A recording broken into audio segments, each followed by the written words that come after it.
Wow, what a crazy year it has been. It feels so surreal that this will be our last time in the studio. What is it like for you finally saying goodbye to a place now that we've spent a year in APN? It's definitely been an experience. All those late night streams, run-throughs, and meetings coming to an end. It's been rewarding to be able to tell the stories of Arcadia High to its students, faculty, and our community. Also, I'll always be able to cherish the memories we made, no matter how embarrassing they are. Like that time you pushed the They don't need to know that. Anyways, I'm Giselle. And I'm Chen. We've got a great show for you today, and for the very last time, welcome to Apache News Show 31, Final Show Edition. For those who haven't completed their mandatory swim test, you have 3 more chances to do so this school year. We know it's a pain, but trust that it's better to just get it done than to keep pushing it back to next year. Head over to the pool with your ID card, swimsuit, and towel on May 31st, June 1st, or June 2nd from 1 to 2 p.m. Be sure to get this done in order to graduate, and if you're a junior, complete this to make sure you're not that senior in 9th grade PE. As the state of California-wide drought has continued for the past 22 years and shows no signs of waning, Governor Gavin Newsom has imposed new water restrictions on the state of California. To continue our drought coverage series and demonstrate what this means for you and the future of our lawns, let's go to Rahul.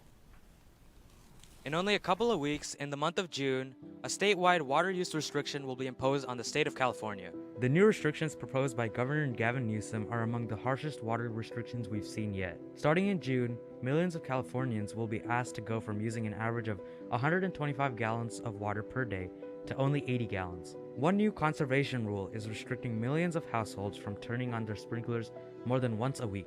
I think these restrictions will help lessen the drought, but we will need more restrictions down the line, and it serves as like a placeholder to make citizens more aware of how much water they do use. But I think if California residents don't follow these restrictions, that we will need more restrictions in the future. I definitely do think we need a water restriction, but coupled with other methods. In addition to water restrictions, investing in water-saving programs, and using water-efficient appliances, California can reduce the drought. But I think these restrictions are just one part of the solution. I believe we also need to educate the public and even private corporations and businesses on how to effectively save water. With the California drought worsening as time goes on, let's try our best to keep our environment safe and healthy for the future generations to come. This has been Rahul, back to the anchors in the studio. Congratulations to all of our Gold Seal graduates and all that you've accomplished in your high school careers.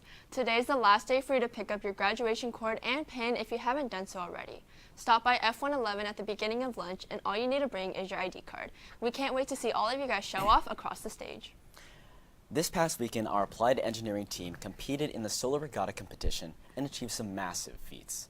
They went up against prestigious schools and put up a great fight with their talent. Here's Nicole to highlight this team and talk about their successes. The Applied Engineering Team is an academic team on campus that recently competed in the Solar Regatta competition in Sacramento. The team spent the whole year building a solar-powered boat completely from scratch. There were many competitive schools who had been working on their respective boats for years, but Arcadia's team outshone and managed to secure 2 trophies from the competition. So we won 2 trophies. The first trophy that we won is the drivetrain trophy. This is for because we designed our own drivetrain. The thing that made our boats most special was the fact that we entirely built it by ourselves.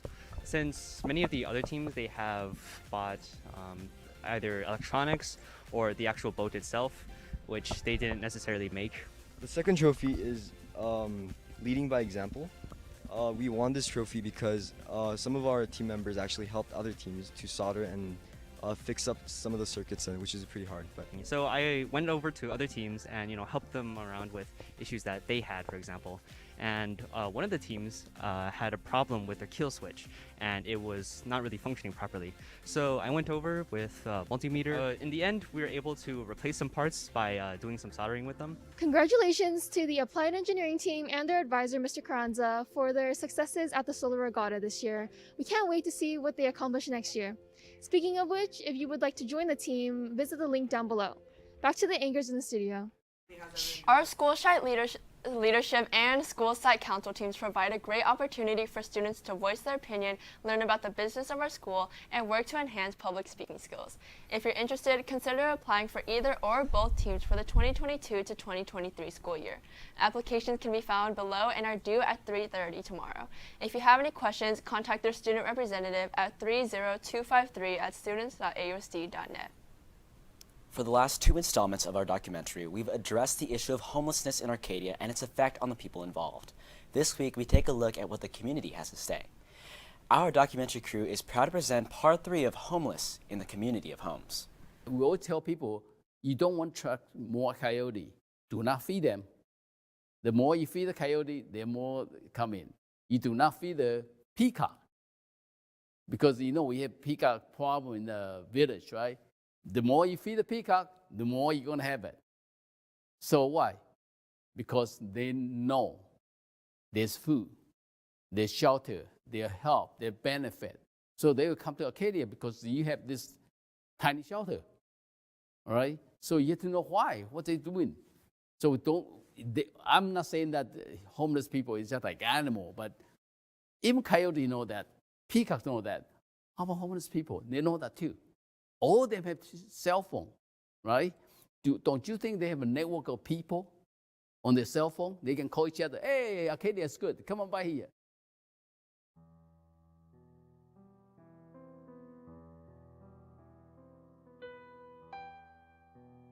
There's no study or research that has shown that tiny homes attract more unhoused. If you look at all the areas that have put in tiny homes or any shelter, there's not a congregation or an attraction factor to that. I draw an analogy to a hospital. If you build the hospital, people will come, but that's not a bad thing, that's a great thing. So I think it would be great to have the best facility ever so people knew they could come to Arcadia if they were suffering. I mean, we could be really proud of that.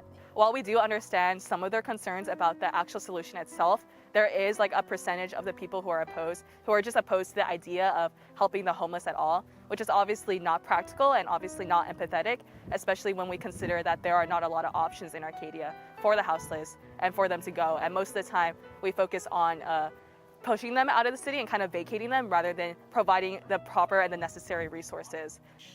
How do we have 125 people, unhoused people here in Arcadia already without shelter to then try to argue, but somehow shelter is going to attract the unhoused? That's not the attraction. I've always had an open door here. When I see somebody across the street or somebody sleeping in the front, I ask them, hey, you need anything? That's the only thing I ask, do you need anything? I feel like it's a tool for me to interact with people. So business, I don't think they're bad for business.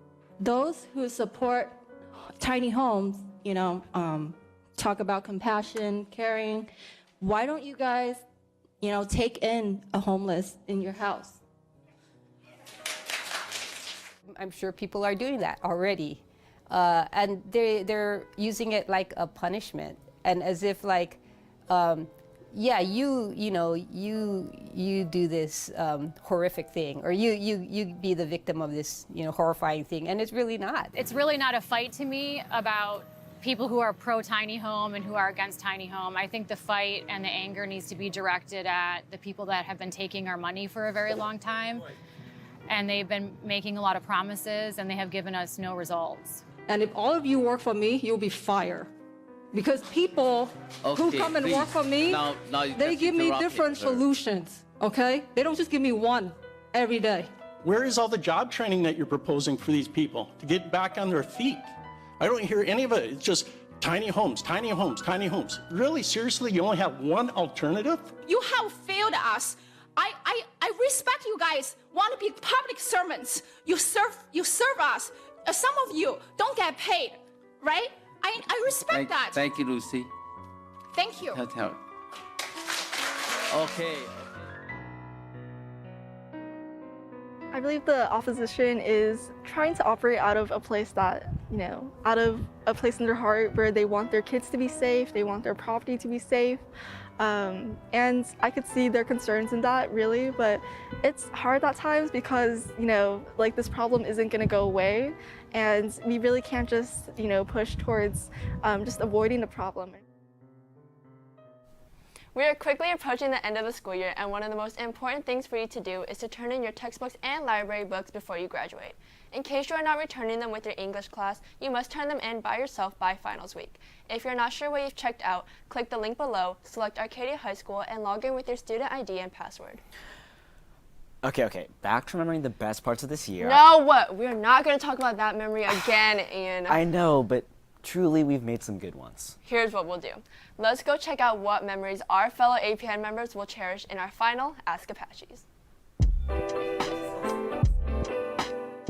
We were doing a run-through on a Thursday night, and Amish, Giselle, and I were imitating some sports players for a live interview. Leaving mid-class to go get SAU bowls. Part 2 of the hiking video, I was actually felt like I did a pretty decent story for once. I was actually proud to have done it. Our Christmas bonding event. Probably when we all watched the April Fool's show together. 3, 2, 1. That one time Giselle and Ian were just talking with their hands the whole time, and it was just really funny, and everyone in the control room was laughing. Stay up late and we're all miserable, and then someone brings pizza. And working on the documentary because I think I learned a lot from it, and it was an interesting experience. Filming the wildlife episode, and it was just really cool being able to work behind the scenes, seeing all the animals, especially the little baby ones. Those were cute.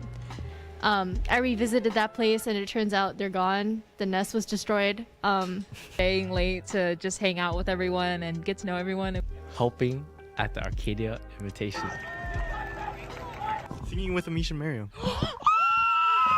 Rahul had never used chopstick before, so we all taught Rahul how to use chopsticks. We lost our SD card footage, but we spent the night looking for it, and then luckily we found it. But from then on, I've never still labeled my SD cards. Doing late night story shoots and then spilling a bunch of fries and chicken nuggets in Maryam's car, and now it smells like fries and chicken nuggets. I was anchoring with Amish, and I got the laughing devil inside of me. APN in the rally court. And Maryam and I got into a fight, and none of us wanted to talk to each other, but we had a story that we needed to finish that night, so we ended up staying until 10 p.m. and we ended up having a great time. Definitely having the middle school students come and visit the studio and watch us do a full live show. 4, 3, 2, 1. Apache News has a lot of fans, but one definitely sticks out in particular. This year, there's one person who has tuned into every show, every stream, and always gives us positive feedback. Thank you to Miguel G for all your support, and all of us here at APN would like to wish you a happy early birthday. Stop by A103 for a special present, and we hope you have a great day. As we come to the end of the school year, we at APN want to showcase what we think is our top need to watch or rewatch stories. Here is Justin with a recap of APN's best and most notable works. Over the course of 30 shows, there have been many memorable moments and creative stories made by our story producers. I'm Justin Zhang, and I'll be giving you a list of 8 stories that you must rewatch by the end of the school year. First up, the most viewed episode of Ask Apaches, titled What is the Worst Date You've Ever Been On?, produced by Amish and Maryam. Released the day prior to Valentine's Day, we see our very own Apaches reflecting on their worst date experiences. With a comedic twist to the story, the funniest story goes to St. Patrick's Day history. Ethan Tran takes us through the meaning of St. Patrick's Day as he reflects on the time he pinched someone in elementary school. Recently, Jelani and Sandra introduced us to the various wildlife around our campus. The story titled Arcadia High School Wildlife is surely the most heartwarming story you must rewatch. On the same show as Wildlife, Amish and Maryam took us through the issue regarding Roe v. Wade and its further progressions. Keep up with the most recent updates by watching our most important and political story of the year. To keep up with the latest in entertainment, the most entertaining story goes to the live segments. The series was led by our former member Nathaniel and now taken over by Rocco. You will be able to catch up on the latest movie, technology, and game reviews. And that wraps up the APN Year in Review. Be sure to check them out and look forward to what our amazing team has to offer in the upcoming school year. This has been Justin, and back to the anchors in the studio. We're heading towards the end of the show, and we all know what time it is, Apache Sports. From winning Pacific League titles to CIF Division championships, there's nothing more we could have asked for from all of our athletes and coaches. For the last Apache Sports of the Year, we went back and looked through over 30 of our streams and found some of the most unforgettable moments. It was definitely not easy, but we're excited for all you guys to see the Apache Sports Top 10. Starting off strong,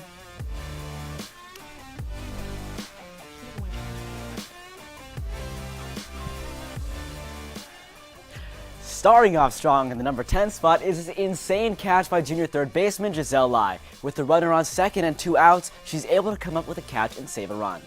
Number 9 is none other than football star Ty Pearson. There's no doubt that he led the team as one of the most impactful running backs this season. In the 8th spot, we have to mention Morgan Howie and Tiara Westbrook hitting back-to-back homers in the first inning against none other than the Crescenta Valley Falcons. Let's all be real here. When you think of basketball, you think of the 6th deficit and ultimately BCB. Up 5th, we have our baseball winning a league title for the 2nd year in a row. And of course, Crescenta Valley, they want a no better fashion than a walk-off walk. In 4th place, this runner will be remembered for quite some time. This season, Sriya Velichala ran the fastest 300-meter hurdle in Arcadia High's history, making her a school record holder. Taking 3rd place is our school's badminton team. They're one of the best in the state, and they proved that by winning their 2nd division championship in a row. The second best sports moment this year was our girls soccer team making it all the way to CIF semifinals for the first time in over 10 years. And it's easy to say that the energy was unmatched. Last but certainly not least, in 1st place, our softball team finally took away a league title away from Crescenta Valley. For the first time in 15 years, our girls came up on top, and let's just say their celebration is not one to be forgotten. Thank you all in today's edition of Apache Sports, and we hope you all enjoyed it. Extremely fun watching all of our athletes compete, and we know there's great things in store for all of you guys.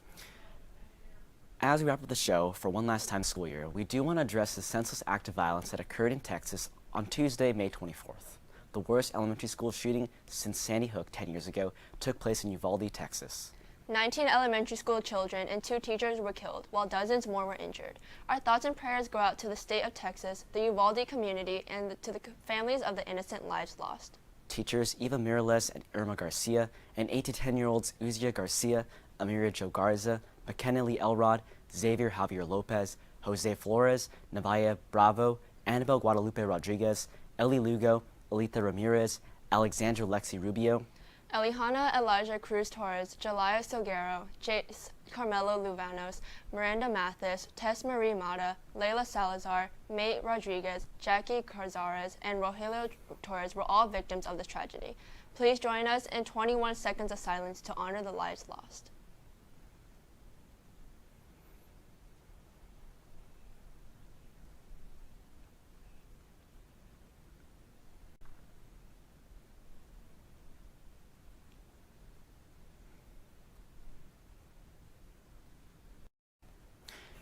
Thank you all for tuning into this week's show, and for the very last time, we'll see you next year, Apaches.